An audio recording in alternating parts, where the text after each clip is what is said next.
Hey everybody, welcome to the press. Welcome to our second show this week. We're going to talk about everything that is not the Waste Management Phoenix Open. So that includes the LPGA's Founders Cup, the Qatar Masters on the DP World Tour, LIV Golf Riyadh, which is their season debut in Saudi Arabia, as well as the Astara Golf Championship in Bogota, Colombia on the Korn Ferry Tour.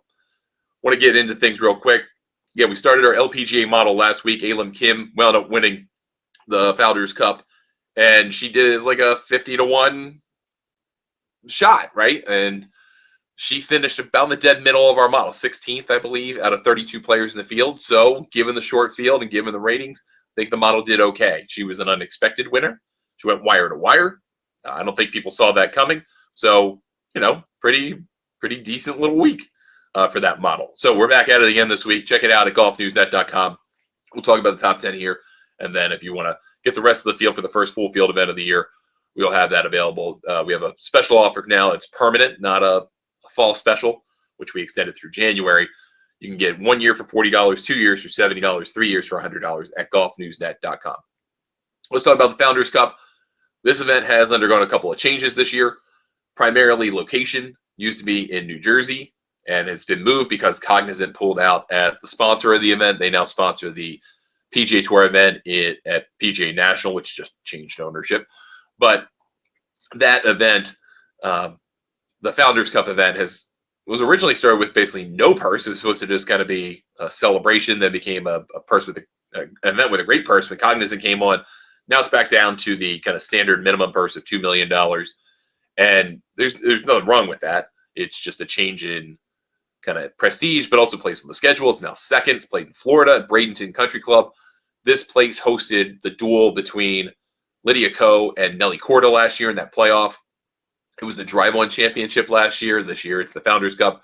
Still the same place, still effectively the same tournament, and about the same people in it, to be honest with you.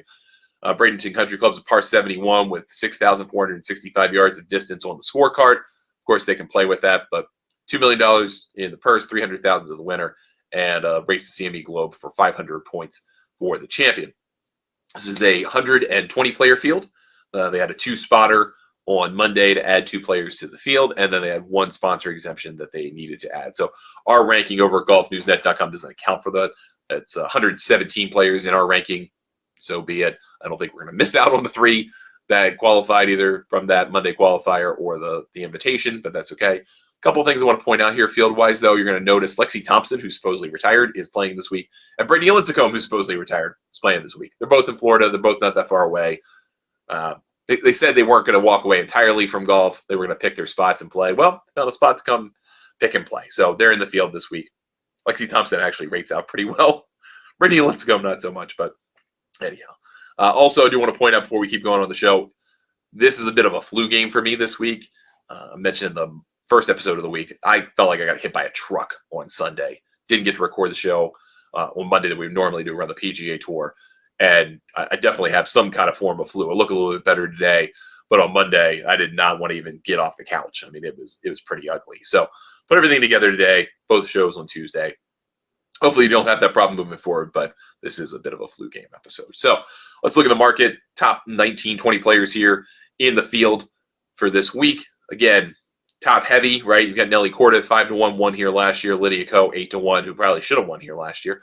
Jin Young Ko is 15-1. Miyu Yamashita, who I've seen spelled multiple different ways, by the way. I've seen Miyu with 2 U's. I've seen it with 1 U. I guess it depends on the book. But 15-1, same person. Charlie Hall, 20-1. Ayaka Ferue, 22-1 with Minji Lee. I do want to underscore here, we talked about it a little bit last week, just for a second, but she went to the broomstick putter. She's gone to a longer putter, and it really seemed to click for her in the final round on Sunday. She was way out of it, but I think she shot 62 in the final round. If that kind of sticks, and this putter magic lasts, and if you ever play golf, you know new putter magic only lasts for like 6 weeks before it goes away. But if it sticks around and she sticks with it, she could win a tournament very quickly this year. Minji Lee, we mentioned. Ryo Takeda, 25-1. Brooke Henderson's 28-1. I think is worth a look here this week. Strong driver of the golf ball. And she's been in Florida for a while, so this isn't like a first event of the year. She played last week. Ina Yoon, 30-1. Aki Yawai, along with Lauren Coughlin, 33-1. I think Lauren Coughlin is worth a look this week. I like Hannah Green in a top 10 bet in our group, the LPGA 6. We have that. That I went to her. She's plus 200 on the top 10. Nasa Hatok is also 35 to 1. Hyuju Kim. Mao Saigo, who I like a lot this week. I bet her or put her in our group to win. 45 to 1. Megan Kang is 45 to 1. Angel Yin, Manon DeRoy, and Natalia Guseva are all 50 to 1 as well. I know Craig Thompson, who's in our group, loves Guseva here at 50 to 1 this week. He's been trying to bet her. She's had longer numbers, but she's playing better, so he's still taking that action at 50 to 1. I'm not quite as sold on her. I know she's a good player, but kind of how I feel about Erin Rye. She had a great year last year. Not out of nowhere. She's a young player, but is that sustainable? And I think I need to see a little bit more of that. Naturally, she's probably going to win this week now that I've said that. Let's look at the model for this week. Again, we did our first model last week. You had Alim Kim, I think 16th in the model, like dead middle of the field, which had her dead middle of the odds board as well. And so that, in my view, got it right. We didn't find, when the model works best is when you find someone whose ranking in the model is vastly higher or lower than what the odds market implies. And we didn't really have that in Alim Kim. She was properly rated. She won. That happens. So not as much value there. This week, I think there are some values here in this field. Nelly Korda, Jin Young Ko, Lydia Ko. Surprised Jin Young Ko is second here. I think Lydia Ko tends to do her best work in the toughest tournaments, and this is not one of those. And if you look at the way the Rolex rankings work, they're a little different in terms of evaluating fields. So Lydia Ko might flip-flop between second and third some weeks. Might get up to 1 if she has a great year this year, but it's going to be really hard to replace Nelly Korda every week. Ayaka Furue, fourth, not surprising. Charlie Hall, fifth, not surprising. Lauren Coughlin on the back of a 2-win season, sixth. Mao Saigo, seventh, which I'm, again, going to bet. Hannah Green, eighth. I have her on a top 10. Megan Kang gains a lot of strokes, kind of feisty. I don't think she has, I mean, I say that as Lydia Ko is one of the shorter hitters on tour, almost won this thing last year, but maybe worth a play. Hyuju Kim's 10th. And I like her chances. She just doesn't win enough. She just gains a lot of strokes. So I'd look at her at a top 10 or a top 20 play. Let's shift gears over to the Commercial Bank Qatar Masters.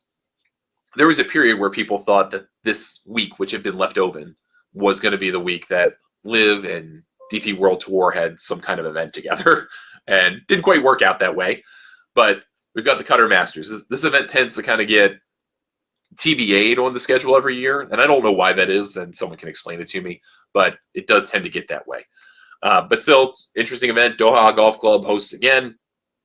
They've had this in different parts of Qatar in the past. This isn't particularly a named golf course.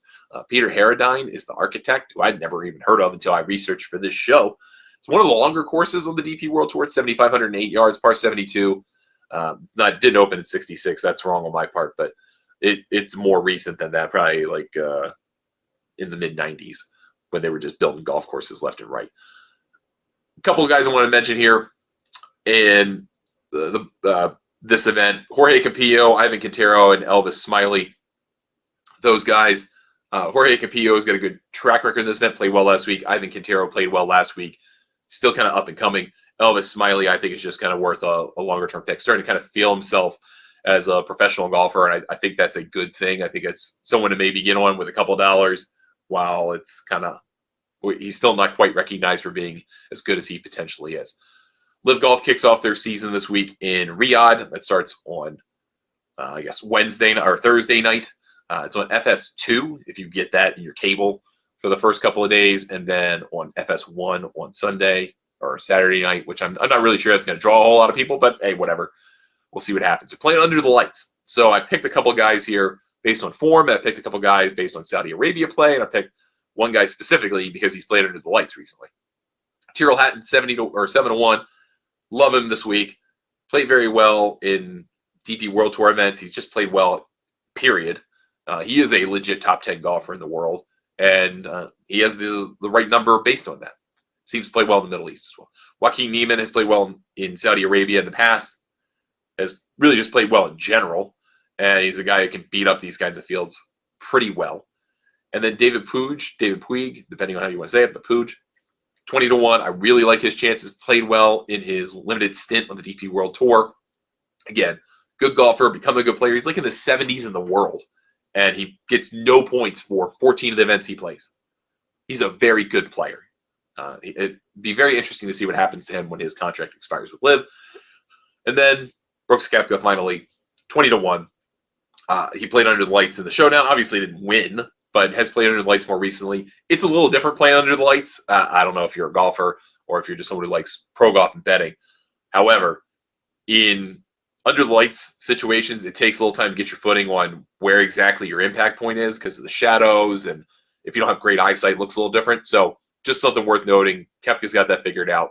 I like him. I thought he was the better golfer in the match between Bryson and Brooks against Scotty and Rory. So I would mention Brooks Koepka there at 20-1. And then finally,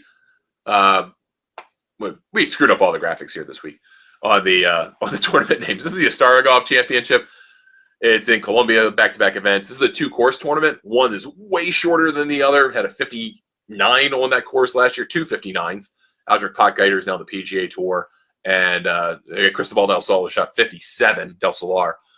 So you can go low in that round, and then you go to the second course, and that hosts the weekend. And you play a 7,300-yard golf course. It's way tougher. So it's a very interesting, weird event. Get weird winners. I'm going to take a couple longer shots here. I like Neil Shipley's game. I think he's getting it to the place he needs to be. And I think he's got a good number here this week. Sam Bennett played pretty well last week. Fell apart at the end. My only concern with Sam Bennett is having spent some time around him and heard from people around him. I don't know his commitment to being as good as he can be. Let's just put it that way. But I do think he can be great. And then Rob Oppenheim, 150-1. Just great experience, great ability.